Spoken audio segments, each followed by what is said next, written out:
गुरु ब्रह्मा गुरु विष्णु गुरुदेवो महेश्वरा गुरु साक्षात् परब्रह्म तस्मै श्री गुरुवे नमः। ओम श्री गणेशाय नमः। गुरु शंकर भगवान की जय, बोलो गौरा मैया की जय। हर हर महादेव।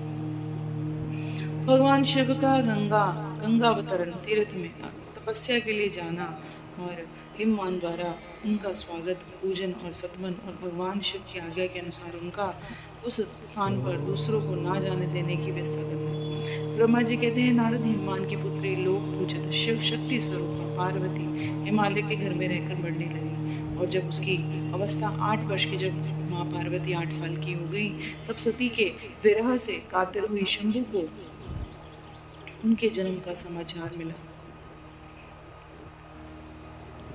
नारद उस बालिका पार्वती को हृदय में रखकर वे मन ही मन बड़े आनंद का अनुभव करने लगे। जब शिव जी को माँ पार्वती के जन्म का समाचार मिला तो उनको याद करके मन ही मन बड़े ही आनंद का अनुभव करने लगे शिव। इसी बीच में लौकिक गति का आश्रय लेकर शंभु ने अपने मन को एकाग्र कर लिया फिर से और तप करने का विचार कर लिया। नंदी आदि कुछ शांत पार्षदों के साथ वह हिमालय के उत्तम शिखर गंगावतरण नामक तीर्थ में चले गए। वहां पूर्व काल में ब्रह्म धाम में चरित होकर समस्त पाप राशि का विनाश करने के लिए चली हुई परम पावनी गंगा पहला भूतल पर अवतीर्ण हुई थी। सबसे पहले गंगा वहां पर धरती पर आई थी। जितेंद्रिय हर ने वहीं तपस्या करना आरंभ कर दिया। प्यालस से रहित होकर चेतन ज्ञान स्वरूप नित्य ज्योतिर्मय निरामय जगन्मय चिदानंद स्वरूप देहहीन और आश्रय रहित अपने आत्मभूत परमात्मा का एकाग्र भाव से चिंतन करने लगे। जो महाशिव है, जो उन्हीं का वो ध्यान करने लगे। भगवान हर के ध्यान परायण होने से नंदी भृंगी आदि कुछ अन्य पार्षदगण भी ध्यान में तत्पर हो गए। वो भी उनके साथ ध्यान में बैठ गए। उस समय कुछ ही प्रथम गण कुछ ही उनके गण जो थे वो शंभू की सेवा करते थे। वे सारे सबके सब मौन रहते थे, चुप रहते थे और कोई शब्द नहीं बोलते थे। और कुछ द्वारपाल हो गए, कुछ द्वारपाल बन के पहरेदार बन गए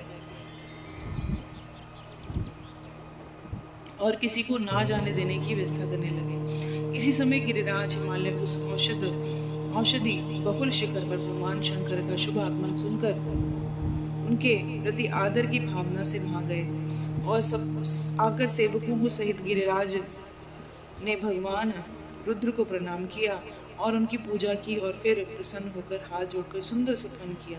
फिर हिमालय ने कहा कि प्रभु, मेरे सौभाग्य का उदय हो गया है जो आप यहाँ पधारे हैं। आपने मुझे सनाथ कर दिया। मैं अनाथ था, मतलब मेरा कोई नहीं था और अब मुझे सनाथ कर दिया है। क्यों ना खूब महात्माओं ने ठीक ही कहा है कि आप दीन वत्सल हैं, दीनों पर दया करते हैं। मेरा जन्म सफल हो गया, मेरा आज जीवन सफल हो गया, आज मेरा सब कुछ सफल हो गया क्योंकि आपने यहाँ पदार्पण किया है। आपने यहाँ आने का कष्ट उठाया है। मेश्वर, आप मुझे अपना दास समझकर शांत भाव से मुझे सेवा के लिए आज्ञा दे दीजिए। मैं बड़ी प्रसन्नता के साथ अत्यंत चित्त होकर आपकी सेवा करूँगा। ब्रह्मा जी कहते हैं, नारद, गिरिराज का वचन सुनकर महेश्वर ने थोड़ी देर आंखें खोली और सेवकों सहित हिमवान को देखा। सेवकों सहित गिरिराज को उपस्थित देखकर ध्यान योग में स्थित हुए जगदीश्वर विष्णु ने मुस्कुराते हुए कहा, महेश्वर कहते हैं, शैलराज, मैं तुम्हारे शिखर पर एकांत में तपस्या करने के लिए आया हूँ। अकेले में एकांत में जहाँ कोई ना आता हो जाता हो, ऐसे तपस्या करने आया हूँ। तुम कुछ ऐसा प्रबंध करो जिससे कोई भी मेरे निकट ना आ सके। तुम महात्मा हो और तपस्या के धाम हो। मुनियों, देवताओं, राक्षसों, महात्माओं को भी सदा आश्रय देने वाले हो। अद्विज आदि का भी तुम्हारे ऊपर सदा निवास रहता है।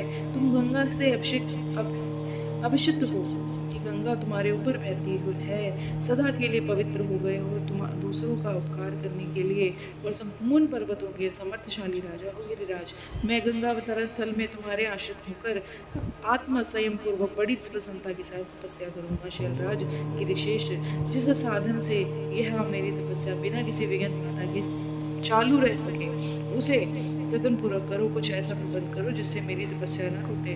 पर्वत प्रभर, मेरी यही सबसे बड़ी सेवा है।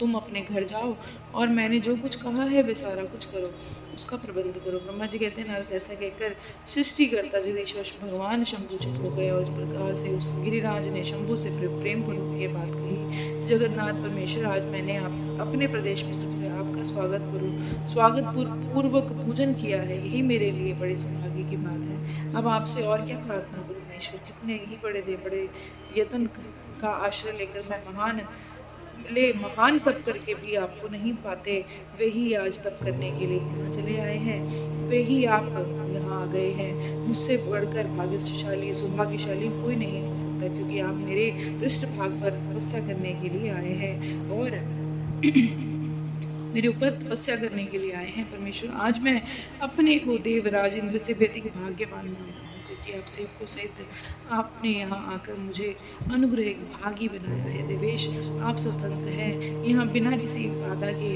उत्तम तपस्या कीजिए। प्रभु, मैं आपका दास हूँ, सदा आपकी ही आज्ञा का अनुसार सेवा करूँगा। ब्रह्मा जी कहते हैं नारद ऐसा कहकर गिरिराज हिमालय तुरंत ही अपने घर को लौट गए और उन्होंने अपनी प्रिया मैना को बड़े आदर के साथ सारा वृतांत सुनाया और शैलराज ने साथ ले जाने वाले परिजनों और समस्त सेवकगणों को बुलाकर उन्हें ठीक ठीक समझा दिया। हिमालय बोलते हैं, आज से कोई भी गंगातरण नामक स्थान में जो मेरे पृष्ठभाग में है मेरी आज्ञा मानकर ना जाए।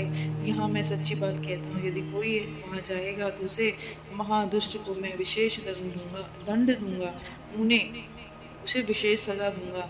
इस प्रकार आप अपने समस्त गुणों को शीघ्र ही नियंत्रित करके हिमालय ने विघ्न निवारण के लिए जो सुंदर प्रयत्न किया मैं बताता हूँ, सुनो। बोल शंकर भगवान की जय, बोल गौरा मैया की जय, हर हर महादेव।